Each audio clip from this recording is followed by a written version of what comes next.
what the Buddha said. The beginning of samsara is unknown and knowable. What the Buddha said, the beginning of the samsara is unknown and knowable. I repeat again. Along the samsara, Buddha said, there are nobody who has never been our parents.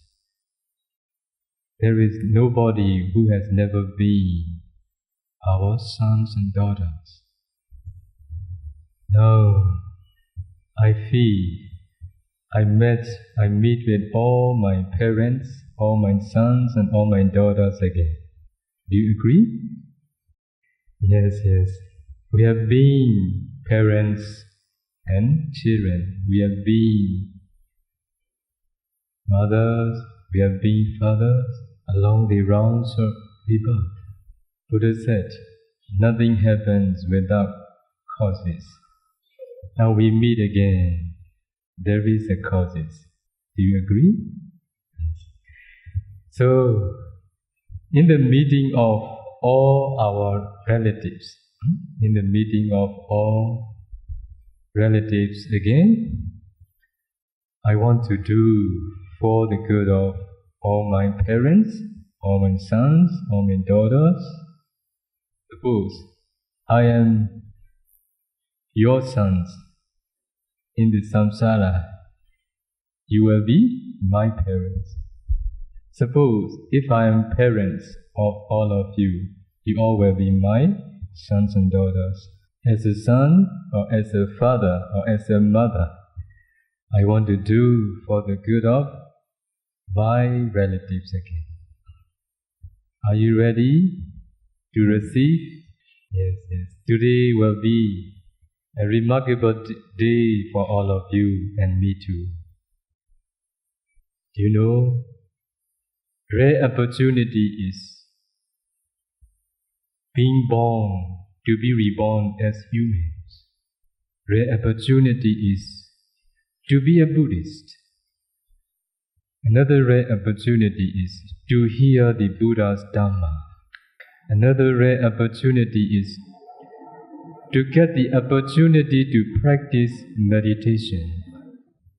Buddha appeared in the world after diligently practicing meditation. In other words, we can say, Buddha appeared in the world after knowing and seeing the truth. After his enlightenment, he teaches the Dhamma to those who want to know, who want to see the truth.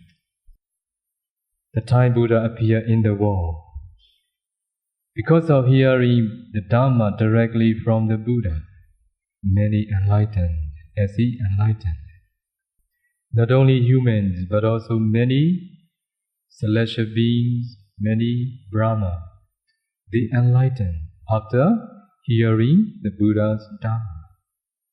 When audience heard the voice of the Buddha, they feel very, very happy.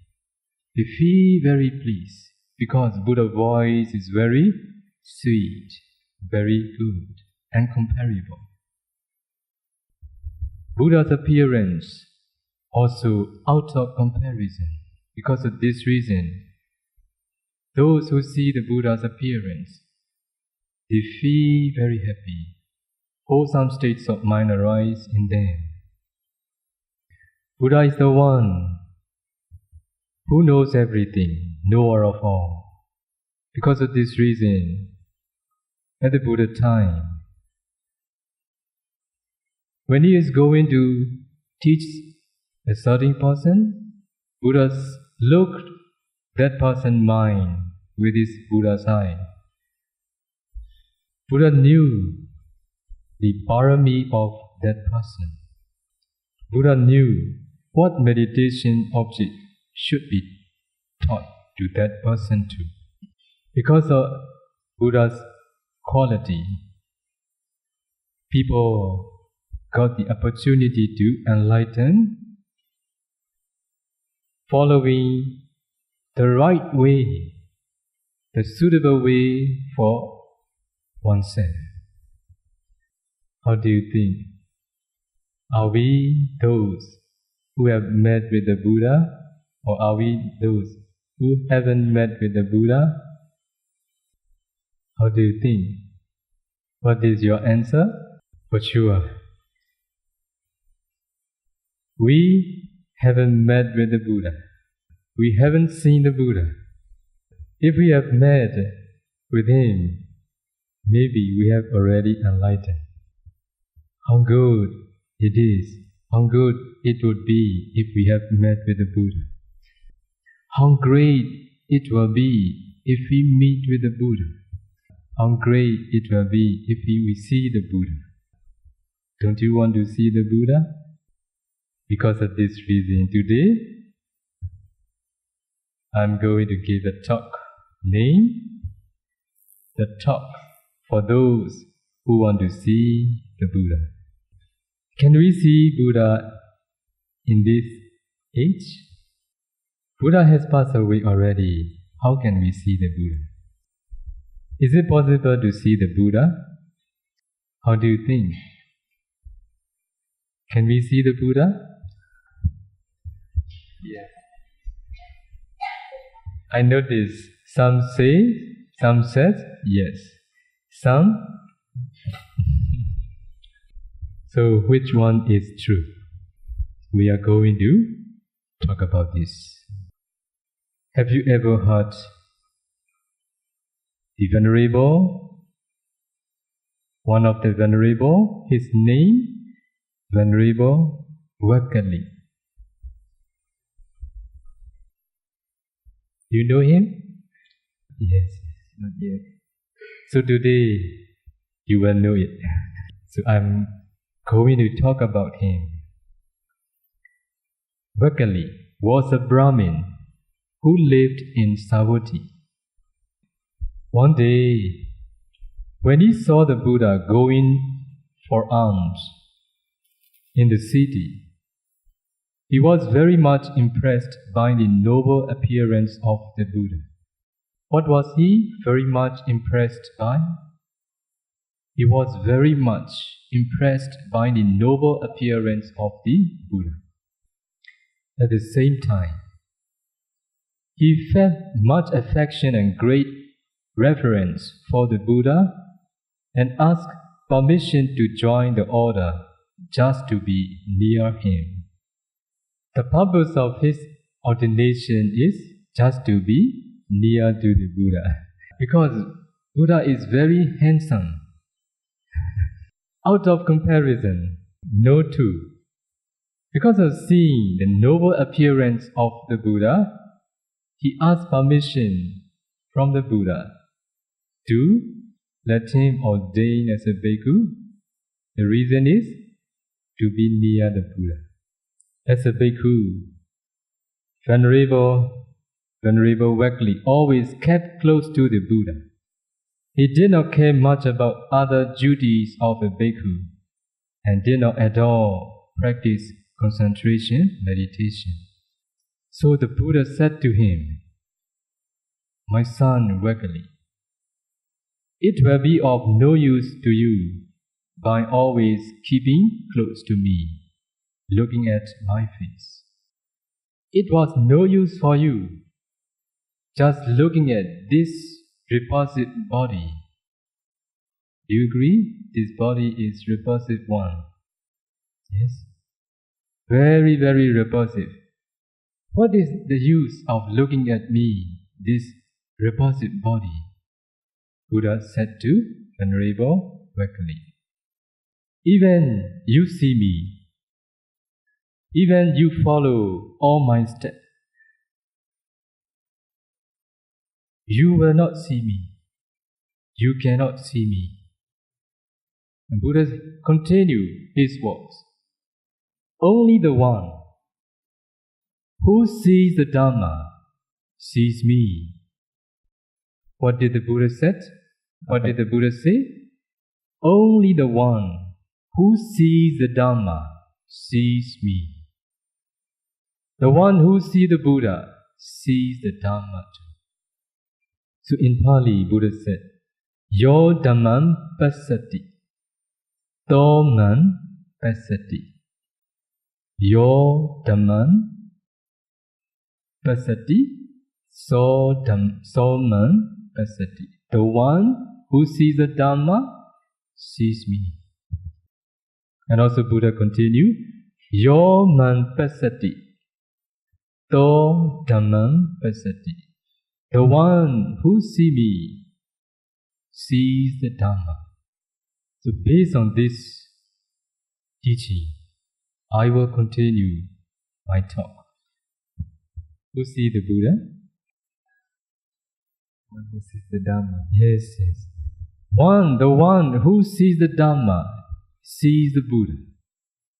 As you know, as you now heard, Venerable Revata sees the Buddha all the time. Want to be near the Buddha all the time. Buddha said, you don't see me. Even Buddha was alive. Even you are in front of the Buddha. You cannot see the Buddha. That's why to be near the Buddha is not the matter. Or not to be near the Buddha also not the matter. Whether we see the Buddha's appearance, whether we don't see, we can see the Buddha if we see the Dhamma. Let me ask you a question. Who is the Buddha? Who is the Buddha? Okay, another question. What is the Buddha? If you all want to see the Buddha, you should all know who is the Buddha. What is the Buddha? Why is he called a Buddha? Have you ever thought it? You all should know who is the Buddha. What is the Buddha? Why is he called the Buddha? Before his enlightenment, as the Siddhartha princess, he renounced the world. Why could he renounce the world? Do you have an answer? Why could our Bodhisattva renounce the world? Only questions, no answers. Many questions already, but no answers. Doesn't matter, because this is not the talk that you have ever heard before. Only because of sense of urgency, Bodhisattva and all the wise at his time and all the wise at this present can renounce the world, choose to live ordained life. Not only the Buddha and the Bodhisattva, all the wise at the Buddha time, all the wise at the present, renounce the world because of sense of urgency. Without sense of urgency, it is not easy to renounce the world. Do you know, those people who practice the teachings of the Buddha at his time are those. Most of them are the richest person at his time. Giving up all their riches, they renounce the world. They choose to live ordained life. Sangha order is where those type of people are gathering. What type of people? Those who have given up great things. So those type of people are gathering. That's why to be able to follow what the Buddha had chosen depends on how strong your sense of urgency is. Now what I want to tell all of you, Buddha appeared in the world after diligently practicing meditation. And then he taught to those who want to know the truth. Dhamma is the truth. The truth is the Dhamma. To be a real Buddhist, we all need to know the Dhamma. We all need to know and see the truth. The truth here means ultimate truth. Only when you know the truth, you can understand and you can solve your life problem. When you know the truth, you are like a person who is at the peak of a mountain, who can see far and wide. Who can see far and wide? The one who is at the peak of a mountain is the one who sees the Dhamma. The one who sees the truth is like a person who is at the peak of a mountain who sees far and wide. Those who don't know, those who don't yet see the Dhamma, the truth, are those whose point of view is very narrow. You think your problem is the most serious one. You think much about your atta. You think much about your family. You don't care others. The problem is subjected to everybody in the world. So when you know and see the Dhamma, the truth, you can see far and wide. Your point of view will change completely. So the most important to be in life is to know, to see the truth, the Dhamma. There are many things to know in life, but almost all are untruth. Without knowing the truth, if we live our human valuable life, what is the meaning of life? That's why the most important to know in life is to know the truth. In other words, if we all want to see the Buddha, we all need to see the Dhamma, the truth. To know and to see the Buddha, which Dhamma must we know, must we see? Do you really want to see the Buddha? Very weak. Do you want to really see the Buddha? If you want to see the Buddha, what do you need to see? The Dhamma, the Dhamma. So which Dhamma must we see? How could he become a Buddha? After knowing what? After seeing what? Did he become a Buddha? Dukkha. Four Noble Truths, yes.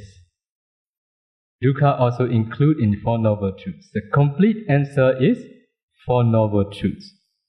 Now I am telling all of you, we need to know the Dhamma, the truth.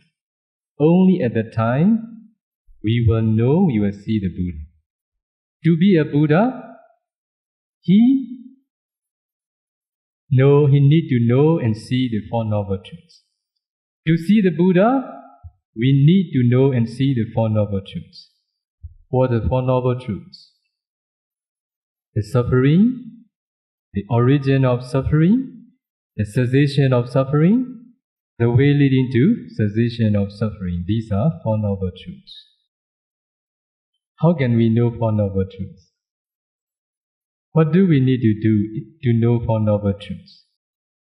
One day, Buddha shared his knowledge to his sons bhikkhus. Do you want to hear the words directly taught by Buddha in Pali? Samadhin bhikkhave bhaveta samahito bhikkhve bhikkhu Yatha Buddhan Pajanati. What is the meaning? Bhikkhus, develop concentration. The one who is concentrated knows and sees things as they really are. What did the Buddha say? Bhikkhus, develop concentration. The one who is concentrated knows and sees things as they really are. In opposite, the one who is not concentrated, will he know? Will he see things as they really are? What's your answer? No. We all should know the words of the Buddha. And we all should listen the words of the Buddha. We all should follow the words of the Buddha. Only then we can be the true disciples of the Buddha. Now you all hear the words of the Buddha. If someone says, without developing concentration, we can know, we can see the truth. Is it possible? What's your answer? Yes or no? No. If we want to know the truth, I want to remind all of you two things. One is Pogala. Pogala is person. Another is Dhamma. Dhamma is the truth. Dhamma is penetrated by the Buddha. Dhamma is taught by the Buddha. Dhamma appear in the world because of the Buddha. Right? Buddhas and Dhamma cannot be separated. But nowadays, we are those who are distributing the words of the Buddha as the representative of the Buddha. So we are those, what we can call person or Pogala, those who are distributing the Dhamma. What is your answer? People all over the world, they approach to the person, they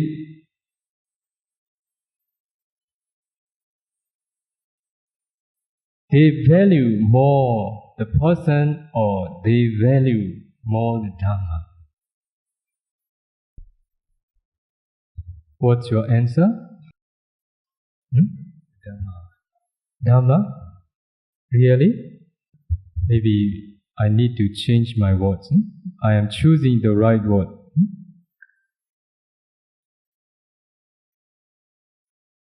When you are going to approach a certain teacher,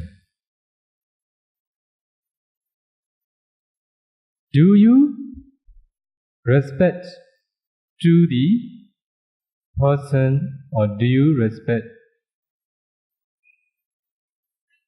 Let me tell you another one.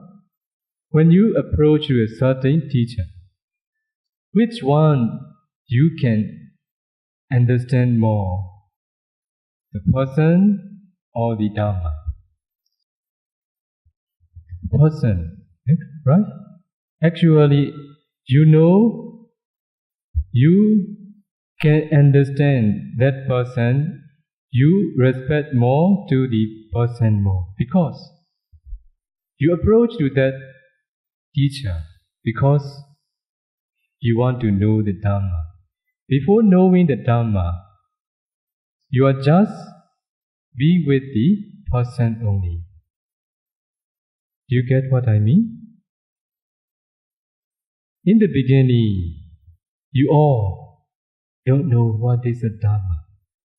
Yet now I got the what? The right what? Most of the people, do they depend on Pukala or do they depend on the Dhamma? On the Pukala, right? Yes. So, I want to remind all of you, Buddha is perfect. Dhamma is from him. That's why, depending on Buddha is not a matter. There will be no danger. There will be no fault at all, because he is the origin of the Dhamma. But for those who are not perfect, those who haven't removed all the defilements, are those who may change according to their idea, according to their atta, according to their feeling. Do you agree? Yes. That's why I want to remind all of you, please don't depend on Pukala. Please depend on the Dhamma. I came Indonesia since over 1 month ago to share the true Dhamma in Ciboda, in Kaya Gata Sati Meditation Center in Ciboda. Let me introduce all of you. I've been teaching foreigners from different countries already 8 years. Now, I came to Indonesia to teach meditation practice taught by the Buddha.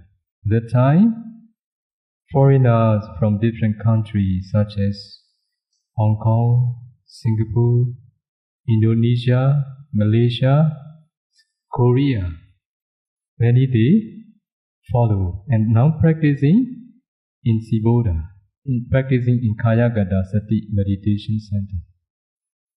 I used to remind all my disciples, please don't depend on me. If I say the Dhamma, take the Dhamma, depend on the Dhamma, practice the Dhamma. If I don't say the Dhamma at that time, on that day, please don't listen to me. Why? Because we respect to a Pukala. We thought whatever he said will be true. This is because of much depending on Pukala. Now, as I told all of you, to see the Buddha, we all need to see the Dhamma. If I don't see the Dhamma, if you don't depend on the Dhamma, how can you see the Dhamma? How can you see the Buddha? So, now, we are talking about how to see the Buddha. The Thai Bodhisattva, as a Prince Siddhartha, he has the same body, but he is not called Buddha. Only when the Dhamma appears, only when the Dhamma is penetrated directly, only when the Dhamma is with him, only at that time he is called a Buddha. That's why, just by seeing the appearance of the Buddha, we cannot see the Buddha. Just by meeting the Buddha, we cannot meet the Buddha. Now here in the commentary, it is explained. Dhamma kayo ko maharaja tathagatoti vottan.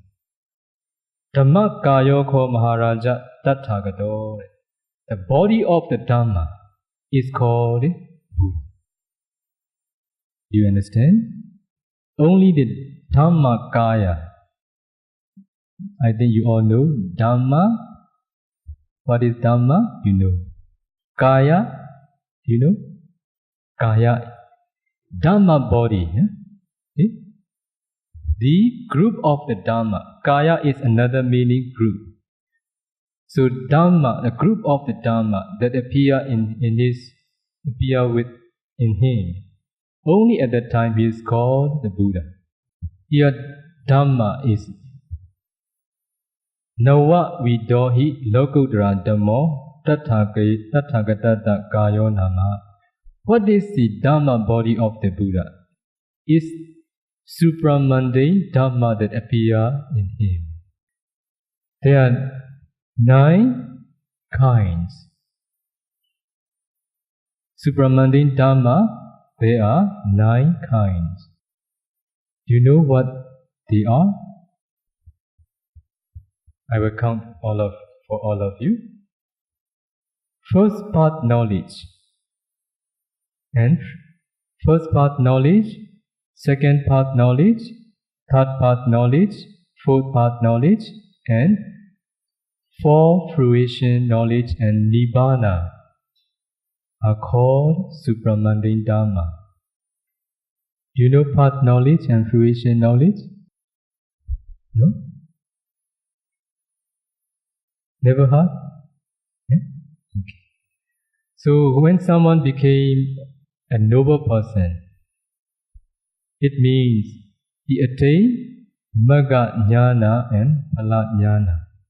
So only when we attain Magga Jnana and Phala Jnana, we see Nibbana. At that time, we see the Buddha. So I am talking about the one who is concentrated, knows and sees things as they really are.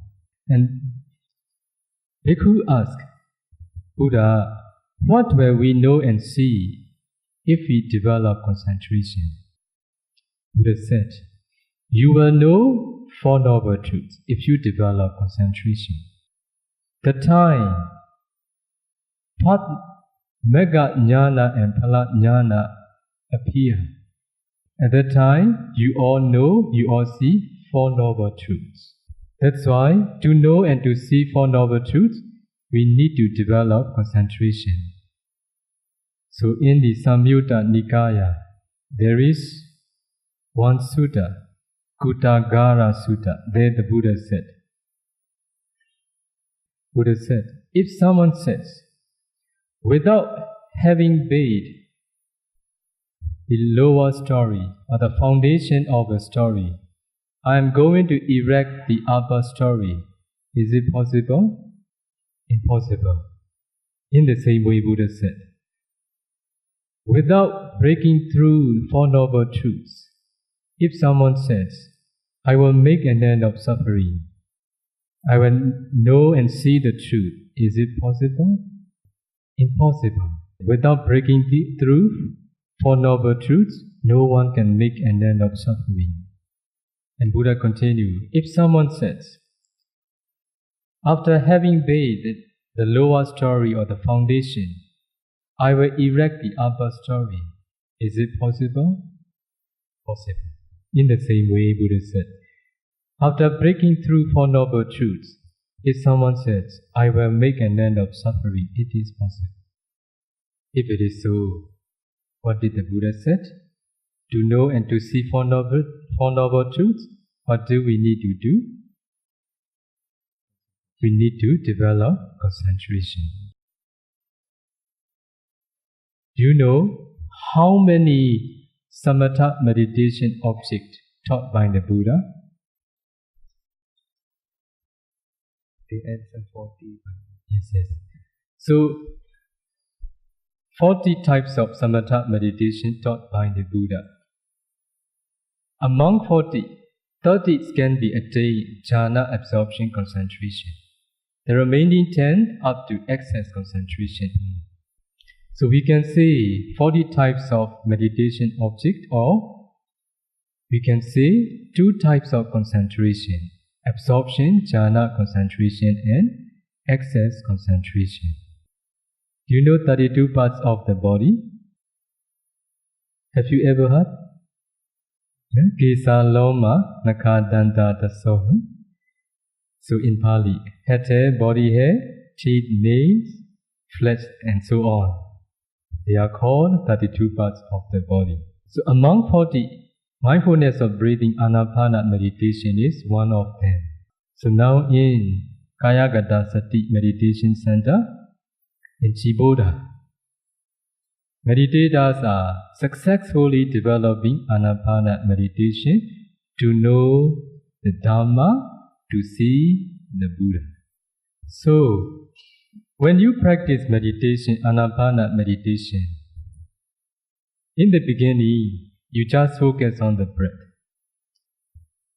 If you can focus on the breath continuously, 1 hour, 1.5 hours, 2 hours, your concentration will improve. When concentration improves, concentration produces the light.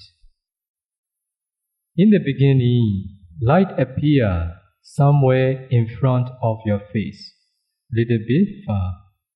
At the time, you should not pay attention to the light. You should continue focus on the breath as usual. When you can focus on the breath for a longer time, your light will become closer to your nostril. Finally, the light will unify with the breath. You see the light at the same place you focus the breath. If the unification of the light and breath becomes stable, at the time you can focus on the light, or we call nimitta. If you can focus on that light or nimitta for 1 hour, 2 hours, your concentration will be very strong. So your light will become brighter and brighter. I will give an example. Can you see things in the room? You cannot. At that time, if someone switch on the light, can you not see things in the room? In the same way, when you start meditate, Anapana meditation, you are like sitting in the dark room. So when you develop concentration, it produces a light, as if someone switch on the light. At that time, we teach meditators to be able to enter first jhana absorption concentration, and then second jhana, third jhana, and fourth jhana concentration. So fourth jhana concentration is very strong and powerful. It lights also very bright. At that time, if you pay attention, your parts of the body, such as lungs, heart, kidney, liver, teeth, your nails, sinews, you will see all the things as they really are. So when I was in Korea, meditation retreat, those who can develop concentration, they can see parts of the body very, very clearly and detailed. If you see 32 parts of the body, what will be for the good of you? I will tell you. If we open our body, keep inside out, outside in, what will happen? How about your beloved one? Will he be near you? So very, very smelly, very repulsive. So if you see your 32 parts of the body, you can reduce attachment to your body. You know and you see the truth. Buddha instructs us to pay attention, 32 parts internally, externally too. So I taught to many meditators. Among them, one of the meditators, the time I let him descend external 32 parts, what did he do? You know? I didn't instruct him that thing to do. He descend his girlfriend 32 parts. And then he came and reported me. One day, I am very fortunate, very repulsive. I am fortunate that not to marry her. Good? How good it is. So you don't need to take her responsibility. She doesn't need to take your responsibility. So you feel released from dukkha. True? Yes, that's why you need to develop concentration to see your 32 parts.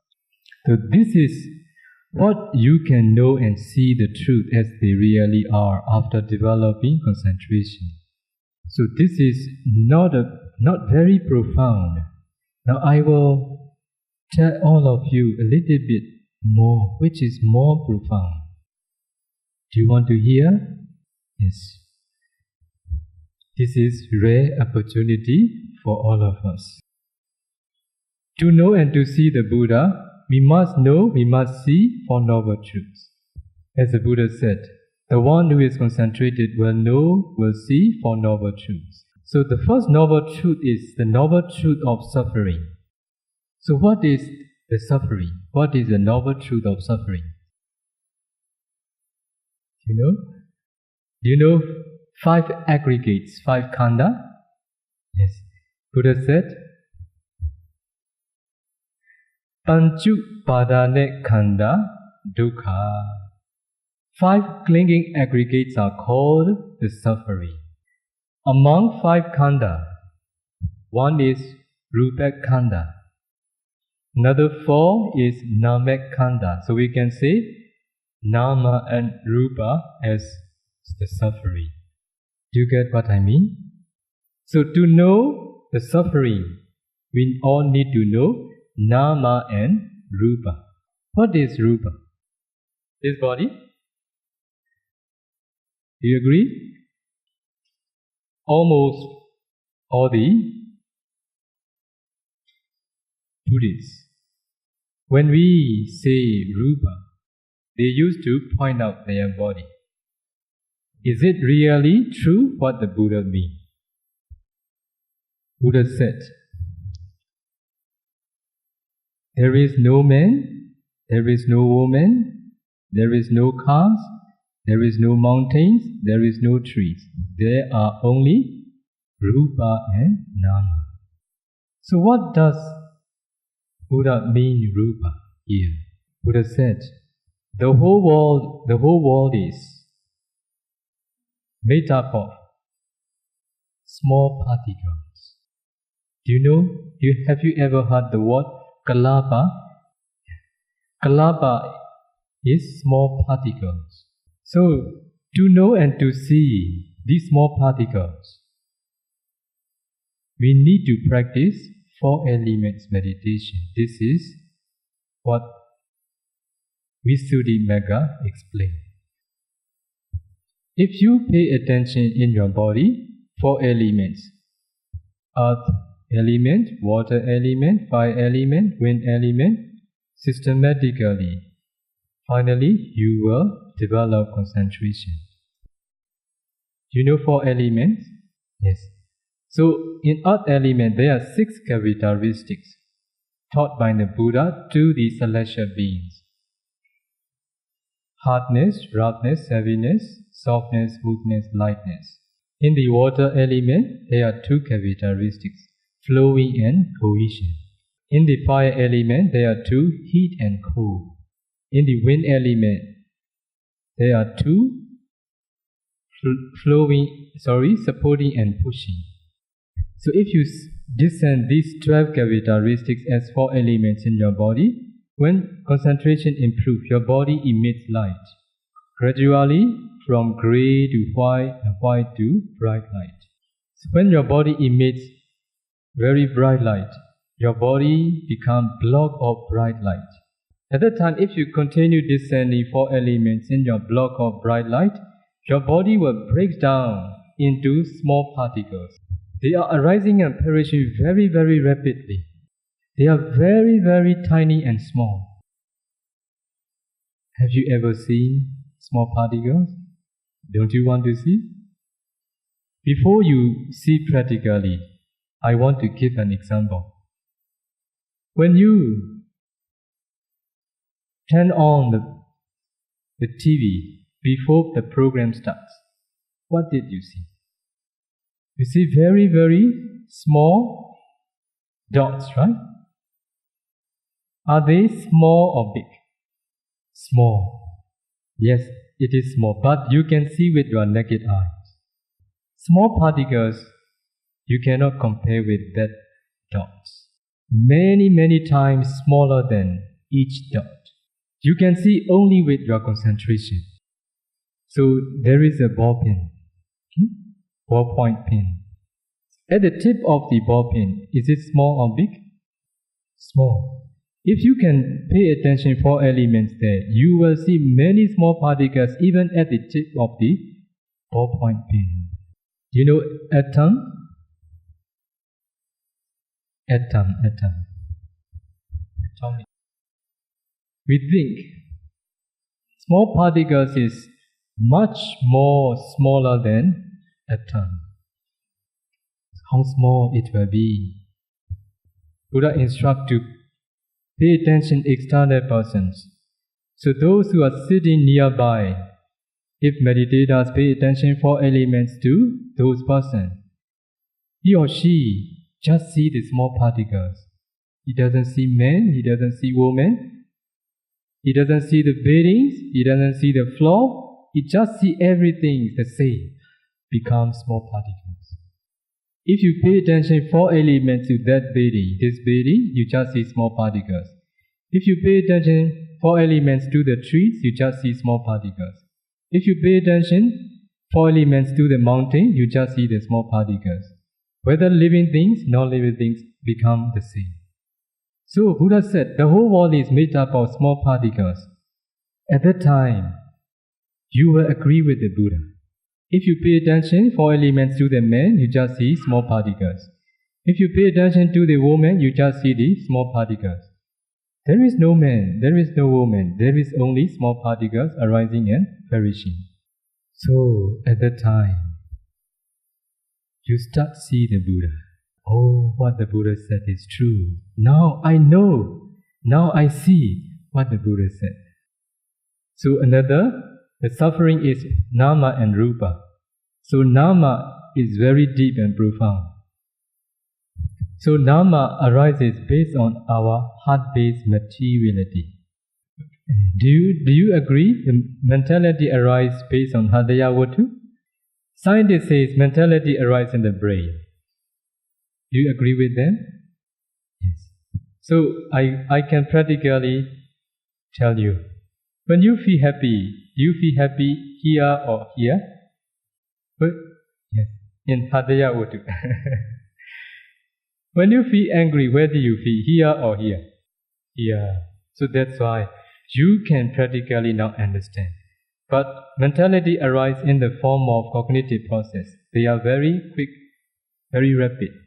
Excuse me, I will not explain tonight about the nama. It is very deep and profound and no much time to. You need to continue to know that nama. Only then you will know the suffering. Let me ask you, where did the suffering start? Perception? Conception? Perception. I will explain. The suffering arises. The suffering starts in our mother womb. The time we take conception in the womb, in the mother womb, nama and rupa start arises. That's why this is the starting point of suffering in this very life. If you know and see nama and rupa in ultimate sense, you can see nama and rupa in your mother womb again. But you need to know how to discern. You need the guidance of the qualified teacher. So the second noble truth is the origin of suffering. Or in other words, the cause of suffering. Now you all know the suffering started in our mother womb. So if we want to know the cause of suffering, where will it be? Where will the cause of suffering be? It will be in the past. True? Benar? The cause of suffering, the suffering starts at the beginning of this life in the mother womb. The cause of suffering will be in the past. I will give an example. One of the meditators discernment to the past life. Why were we born as women? Why were we born as men? Why were we born as Myanmar? Why were we born as Indonesia? Don't you want to know? Yes, this is important. This is life problem. Very deep. I will give an example of a female meditators. So in our center in Myanmar, there was one lady who can successfully practice Nama and Rupa. And then she was instructed to pay attention to the cause of the suffering in the past. So when she descended to her past life, she saw an image at the near-death moment. So let me give an example. Here are 3 fingers. This is the beginning stage in this very life, in the mother womb. So middle finger, it is death conscious moment. So this one, it is near-death moment. Even we are talking about past and future. If we look from this point of view, they are very close. If you can see the Nama and Rupa in your mother womb, so you pay attention to the past, very close one, and to this one, this is near-death object. You can see what object appear here. So that lady, when she descended to her past life, the image appear at the near-death moment in her previous life. What is the object? The offering fruits to a bhikkhu. This is the last object. Offering, is it wholesome or unwholesome? Wholesome. So the time she was offering fruits to a bhikkhu, so very nearby she saw very beautiful city woman. So we let her check who is offering.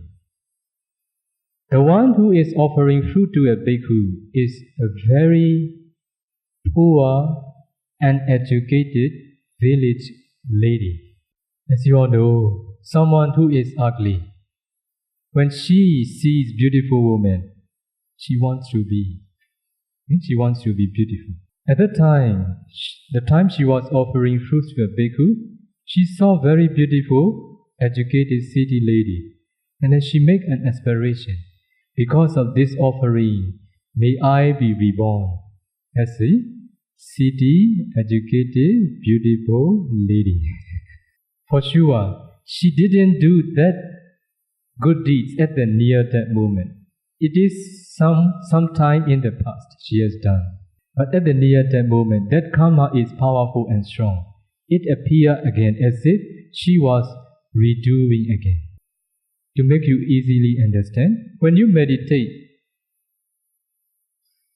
are you not thinking about this, thinking about that? Many objects appear, right? These objects can appear at the near-death moment. Do you think much about good or bad? Be careful. That's why Buddha said, when a human dies, few are those who are reborn as a humans and celestial beings again. Many fall to the fourfold states. That's why that object appears in her near-death moment. In this very life, she was beautiful, educated, and city lady. We taught meditators not only one past life, two lives, 3 lives, 4 lives, 5 lives, to be able to understand karma and its result. So, after knowing the cause of suffering, only at the time you understand, you really agree the Buddha, good begets good, bad begets bad. You understand more deeply karma and its result directly. So at that time, you can start your vipassana meditation. The object of insight meditation, vipassana meditation, is the suffering, nama and rupa, and the cause of suffering, nama and rupa too. They are arising and perishing rapidly all the time. If you contemplate impermanent suffering, non-self, seeing the arising and perishing of the noble truth of suffering, nama and rupa, the cause of suffering, nama and rupa, one day your insight will mature. If you continue